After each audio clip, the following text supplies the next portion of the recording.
and welcome. My name is Evgeny Rusakov and you're watching TVP World, interview from Vilnius. On the 15th of August, just before the meeting with Vladimir Putin, US President Donald Trump spoke on the phone with Alexander Lukashenko. According to the United States leader, the aim of the phone call was to thank Lukashenko for the release of 16 political prisoners and to discuss further possible releases. To discuss this, we are joined today by the human rights defender from Center Viasna, Kanstantsin Staradubets. Konstantin, glad to see you in our studio. Likewise, Evgeny. Konstantin, well, first of all, your T-shirt. I see that the previous time you've been in some different T-shirt. So this time I see that you have a slightly changed design, right? Yeah, that's a design, the new design prompted by a rare positive news. One of our members, a volunteer actually, Andrei Chapuk, walked free back in May. So now we... You had to change the design. Yeah, you had to change. Now we have four people in prison, still sad, but one person less, which is okay for us. Good news, good news. Good news and congratulations on that. Thank you. So, okay, before we start discussing this main topic, I would like to ask you, well, my usual question, what's the situation with human rights in Belarus at this specific moment? No news here, actually. It is stably bad. And since political prisoners is the core of this situation for many viewers, readers, and commenters, I would focus on that, and that situation has not changed either, unfortunately. People still end up in prison routinely on a daily basis. In June alone, we had 37 new political prisoners. New political prisoners. And during the same period, more or less, only 22 walked free. That means that the regime releases political prisoners after it is essential, only after people serve their complete sentences, and at the same time continues to imprison new people. It is also essential that political prisoners continue to face severe discrimination while in prison compared to regular prisoners. That includes absolutely groundless restrictions on their daily necessities, like contacts with the family, with other prisoners, lawyers, some basic things like doing hobbies or sports are totally out of the question for most political prisoners. And most importantly, they're still penalized routinely by being sent to penal cells. Chemistry, home chemistry and all that stuff, right?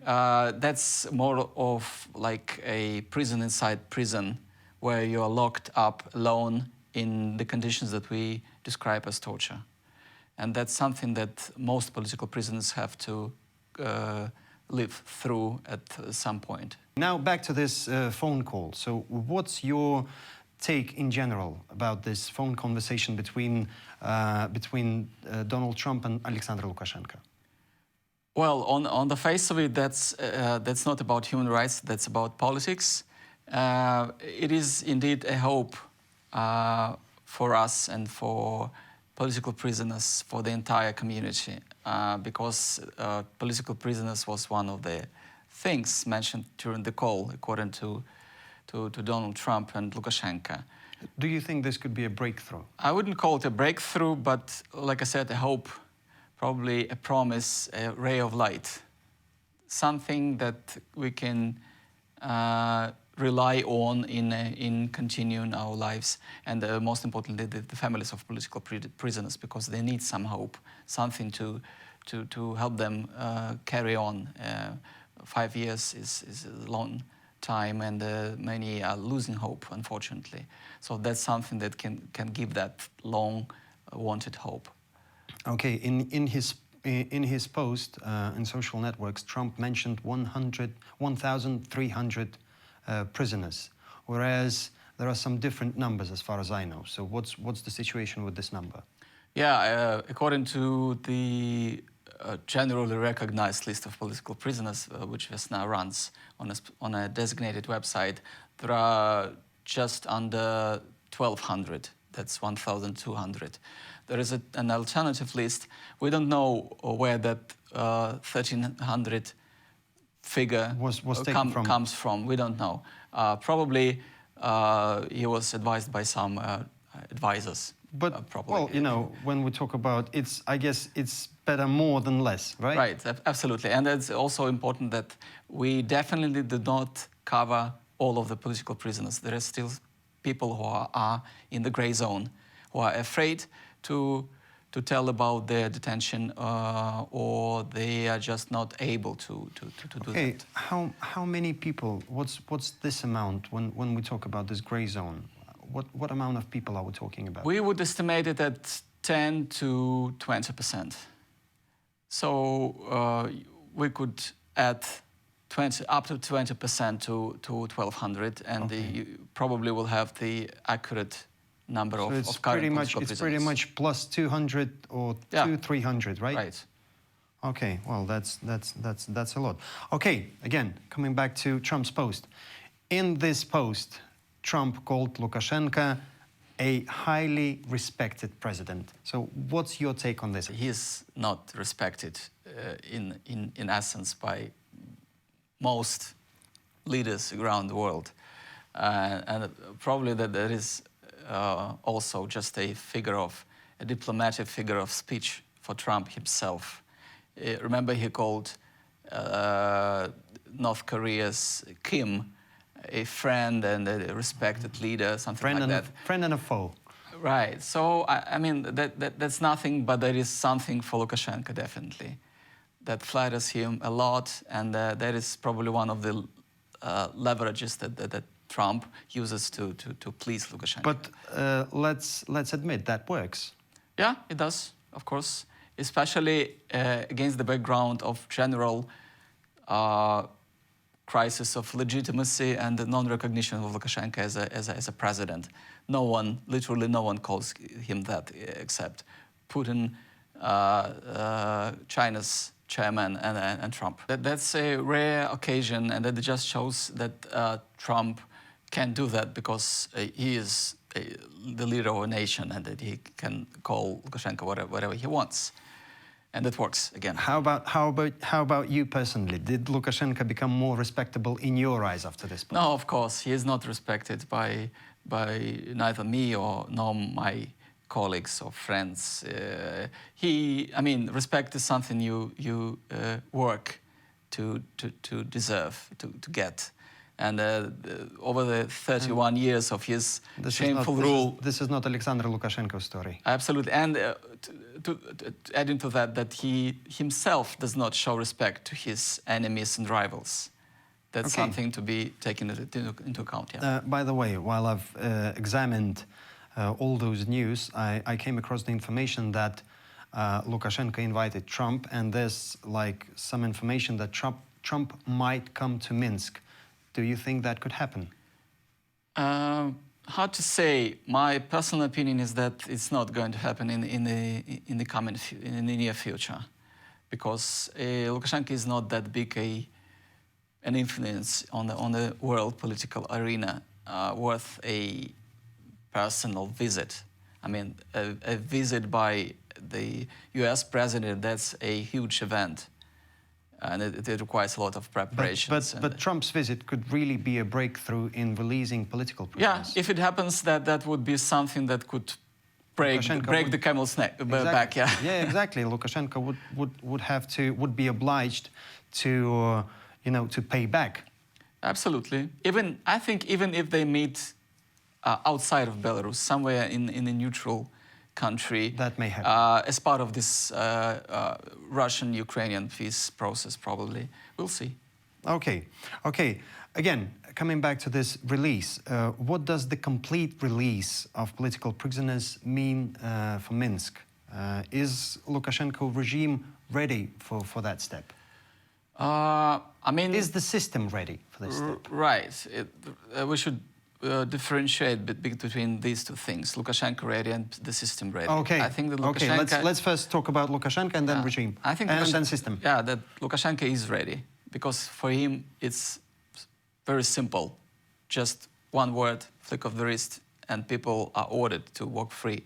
well, the system is focused around this oppressive actions. Well, let's put it that way. This existing system is based on this. Right. It is about violence, about torturing people, making them suffer, and holding them in detention for years. So that definitely requires a lot of preparations. Probably we do not have direct signals, but indirect things. That's probably some preparations already underway for a huge release. But I mean, the release of this size, of this scale, would definitely show if it is already given a green light.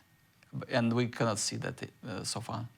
No signals. But do you think that we would see something like, dissatisfaction with Lukashenko inside the system if he decides to release a bigger amount of political prisoners? Probably, especially among the repressive authorities, the police, the KGB, because that's their life. That's their bread. That's their bread. Exactly. Yeah, I mean, what are they going to do if there is no one to torture and humiliate?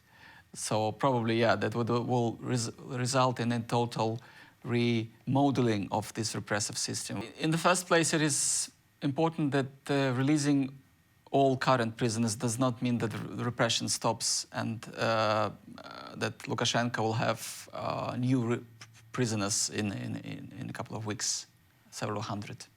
Yeah, let's just not lose focus, right? Yeah, and just picturing this beautiful day when there are no political prisoners and repression stops.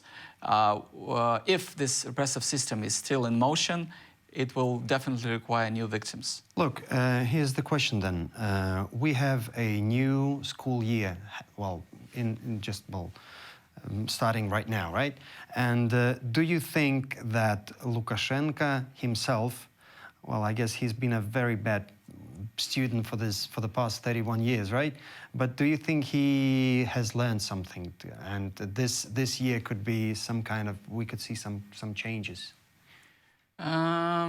Well, I mean, anything can happen, especially considering that he's not getting younger. Well, yes. He is an elderly dictator. I mean, let's face it. And he just have to think more and more about the future of this regime without him, with him when he's weak and unable to rule properly. So, yeah, I mean, time is not his ally. Definitely. But do you think, what I was talking also about is that since the beginning of this year, I've seen, I could call it somehow even a trend of a wave of releases of political prisoners. Plus, we've seen just before the presidential elections in Belarus, we've seen Kolesnikova and we've seen Babarika, and they are both alive and looks like they are quite happy. Not generally, alive. But still they are alive. And I guess yes, they are alive, and I think that's why they're happy, for sure. So what do you think? Could we see this trend till the beginning of this year and in 2026? Yeah, I think that there is this trend will continue, especially with the context that we've just discussed, the Trump, Lukashenko talking actually to each other, and the things that we know about U.S. diplomacy working on the topic of releasing political prisoners. Just earlier this week, the Polish newspaper Rzeczpospolita said that they have credible sources that these talks between the U.S. diplomats and the Belarusian diplomats are actually underway, and the aim is to release this 1,300. So yeah, we will probably see more. Good to know.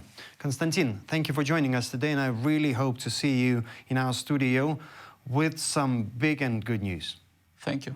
And I would like to remind our viewers that our guest for today was a human rights defender from Center Viasna, Kanstantsin Staradubets. You're watching TVP World. Stay with us.